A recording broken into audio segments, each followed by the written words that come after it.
আমি পরিষ্কার বলি বেটা, কোন নারী কোন মেয়ে বিবাহ বহির্ভূত যদি লেফো গাও দেয়, কম্বল কম্বল মনে করো না, কম্বল গায়ে দিয়া থাকে, এমন বোরকা চিনছে যেটা কম্বল মতো, কম্বল গায়ে দিয়েও যদি সে বিবাহের পূর্বে তোমার সাথে কথা বলে, শুধু তোমার সাথে, তারপরেও আনিসুর রহমান আমি বললাম ওই মেয়ে চরিত্রহীন চরিত্রহীন চরিত্রহীন চরিত্রহীন চরিত্রহীন, ও বেহায়া বেহায়া বেহায়া বেহায়া।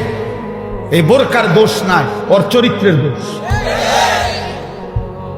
বিবাহ বহির্ভূত হারাম সম্পর্ক তোমার লগেও হারাম, তোমার স্বাস্থ্যবাহীর লগেও হারাম, তমগু গ্রামের বাহি ফুলানের লগেও হারাম। কথা বোঝেন নাই কথাটা? জায়েজ হইলে তো সবাই লেগে যায়। অতএব বিবাহ বহির্ভূত প্রেম হয় না, বিবাহ বহির্ভূত কি হয় না? জিনা হয়, জিনা, বেবিচার হয়, বেবিচার, জিনা হয়।